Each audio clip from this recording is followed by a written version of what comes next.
up? It's BigGameCham, you know the name, the most authentic in the game, you know what I'm saying? Today we're here with a special guest. You know, I'm Dre, Andriana, however you wanna. Yeah, for sure. And today we'll be talking about what happens when you don't deal with your emotions. So the first thing is emotional intelligence, you know what I'm saying? That's very important. And you have to be emotionally aware of everything that's going on with you, you know what I'm saying? You gotta be self-aware, you gotta be socially aware, you know what I'm saying? And just really be in tune with yourself, you know what I'm saying? And you gotta allow yourself to vent. A lot of times we could just hold things in, and eventually, you know, you're gonna implode. You're gonna, you know what I'm saying? That pressure build up. You're gonna want to end up exploding, and you don't want to ever take that on the wrong person to cause, like, you know, collateral damage in a sense. So, literally. So it's like, in life, you're gonna have stressors, you know what I'm saying? You're gonna have things that stress you out. Life is never easy, you know what I'm saying? But you have to have an outlet. And so on this video, we'll be talking about having those outlets, and you know what I'm saying, things you could do to optimize your emotional intelligence, your mental health, your overall well-being, you know what I'm saying? But the first thing I wanted to say is that you can't hold things in. You have to have an outlet, you know what I'm saying? You can't hold things in.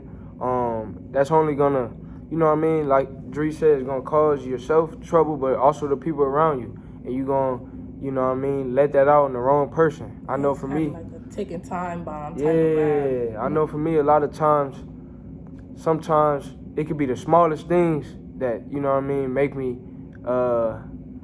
maybe I might say something to a person that I really don't mean to say. It's nothing they really did, but I had a lot going on that day, and the smallest little inconvenience make me, you know what I mean? It's kind of like they in the way. And even though you didn't intentionally mean to harm this person, you have to know that that causes a permanent stain or a permanent strain on your relationship at that point, because you allowed yourself to get in the way of who you was talking to, whether that's a friend or your significant other. Like, you have to remember what you're saying out of your mouth to these people, because ultimately, like, even though you might end up being fine at the end of the day, you have something else to deal with now, because this person is still feeling away from what you just said to them when you was, like, you know, in your way. Facts. So that's why you gotta vent, you know what I'm saying?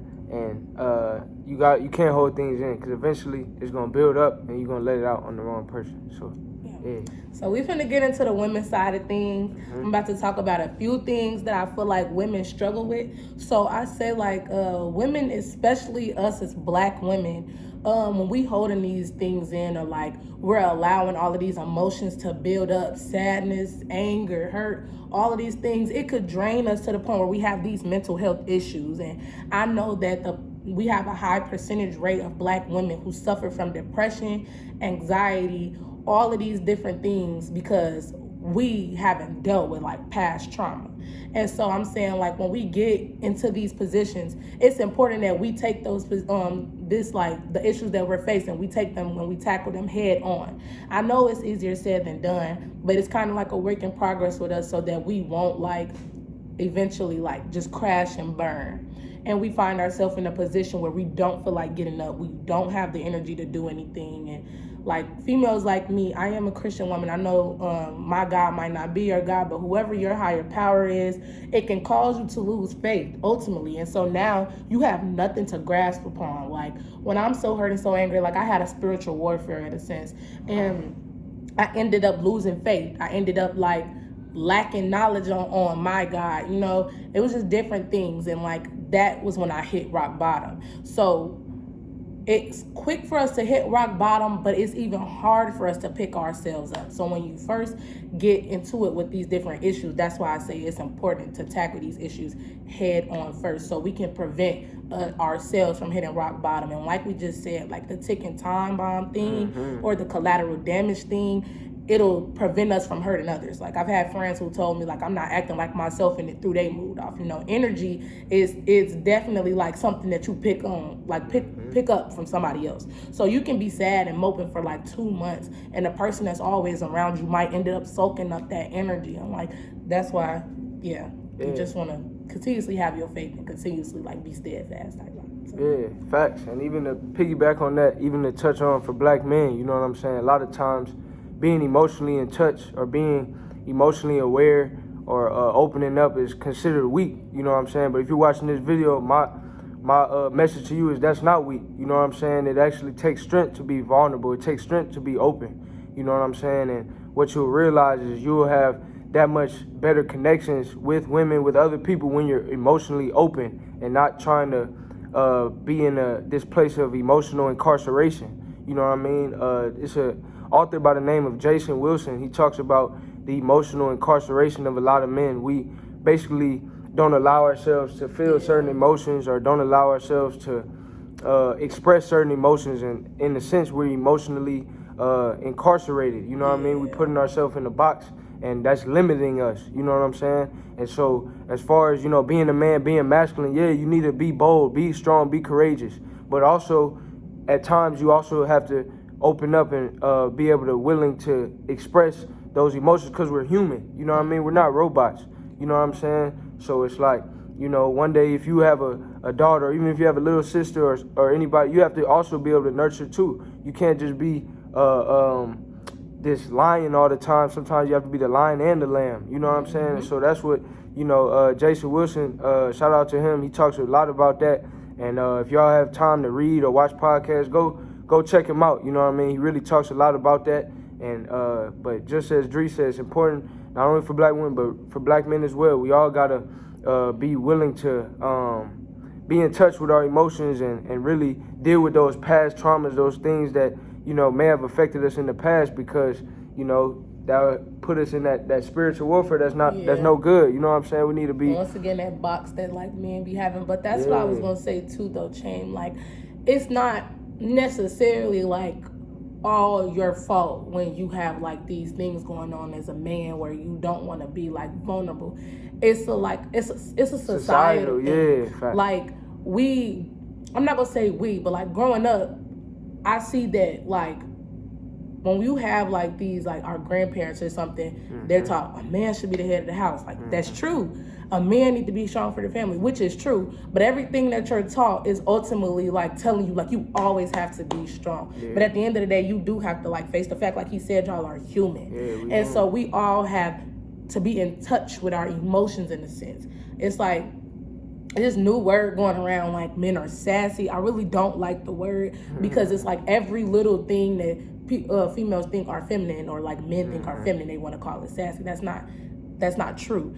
Like, ultimately, this person is just expressing their feelings, and the sassy word, or like looking at people sideways, or men sideways when they are saying their feelings, that's what makes y'all go crazy. Like, in terms of like y'all having like this emotional incarceration type of vibe. You can't open up. You know what I mean? Because you're gonna be judged. It's like it's called society. Weak. You're gonna be called soft, sassy. You know what I'm saying? But at the end of the day, we human. You know what I'm saying? So if you hearing this, this is not a sign to, you know what I mean, just be weak. Like I said, still be strong, still be, you know what I mean? If anybody that know me, you know what I mean, I attack, I go get it. You know what I'm saying? I'm a go-getter, I'm disciplined, ambitious, all that. But at the same time, you know what I mean, when my grandfather passed, you know what I'm saying, I cried, you know what I'm saying, that don't make me weak. You know what I mean? It's natural if a family member died. You know what I mean? So it's like, you know what I mean?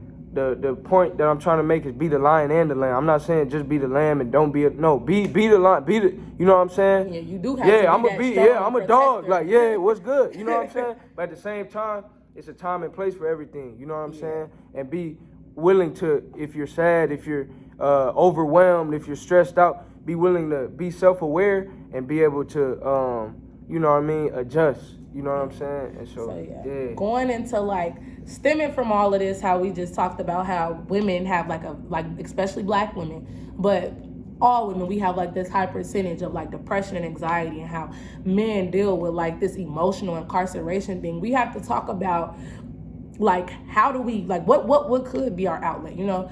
And I believe that like we have this thing where it's a black people in therapy don't go together stereotype. Yeah, like a stigma. It's a stigma, like, and that's not necessarily true. I see a therapist, but I see a therapist that look just like me, who can relate to me. If she's a woman of God, I'm a woman of God. She of color, I'm of color. You feel me? She went through stuff that I've been through, and you know, she passed it down to me like, hey, like, this is how I dealt with it. And she also give me the professionalism of it all. So the black people in the therapy thing, I really want you all to know that it's okay to go seek help. It's okay to go reach out. At Xavier, like our HBCU, we have like this health and counseling, health and wellness center, the counselor center, and that's exactly where I go. Shout out Dr. Woods, because she definitely helped me. I'll be tapping in too. Exactly, you get 12 sessions free here, so it's like utilize that. And I just started utilizing it. Like I remember my sophomore year, I had a panic attack. I wanted to go. I went in there, and she was like, I needed help then and there, but then she was like, oh, like all of them are kind of booked up. Can you come back in like a week? Because they didn't have no openings for me. And I went insane. I just went home and I prayed instead. But then I took the initiative this semester to say like, hey, nah, we need help. Like we finna go ahead, and like all the pressure of like being bio pre-med and all of that, having like, even if you're not bio pre-med, like you still right, it doesn't matter. College period, like the pressures of like the social world, the academic world, all of it, it's like it's a lot. And even if you're not in college, like you know, the life, like you might not have the life that you desire at this point and you struggling to get there, like go reach out for help. There's nothing wrong with reaching out for help. If you feel like somebody doesn't look like you, might not help you, go and do your research and find that person that look like you, that you know can help you, and use your resources. Like, hey, like my DMs are always open. I know some of y'all know me. His DMs be open. Like he's real friendly. Like we have these different like outlets for y'all. So that's all I want to say about like Black people in therapy. Like let's just let that cease. Period. Go get you some help, or even use your friends. Your friends, don't trauma dump on them now, because at the end of the day they also have things going on. But if you have a friend, they'll be glad like to like allow you to vent. And it's a difference between venting and continuously going and trauma dumping and seeing no change. So like go ahead, you go to the therapist, you vent to them, they give you this advice, you take heed to that advice and you go on. And there's a lot of people who believe, since they're Christian, that therapy isn't like good. But I'm here to say, like, as a woman of God, like I said, my therapist is a woman of God as well. And she gives me the faith aspect, the professional aspect, and the personal aspect of everything. And I take heed to it all. And I've been very well off, no matter what it was. So, yeah. Yeah, and just to piggyback off what Dre said, you know, therapy, we got to quit the stigma and end the stigma. You know what I'm saying? Therapy, you know what I mean? I've been, and, you know, I enjoyed it. You know what I'm saying? And so that's something that, you know, we gotta end that stigma, because it's helpful to have somebody that you can vent to. And once again, I would like to add this too. You know, it's a confidentiality clause that they have too. So if you're worried about that, all licensed therapists they have to keep things in confidentiality as well. So you know, and if you don't have access to a therapist, like Dre said, find a trusted friend, trusted family member who you can, you know what I mean, open up to. Because a lot of times, you know what I mean, people, if you don't have a therapist, you can talk to people and they can, you know, be that listening ear for you. You know what I'm saying? Because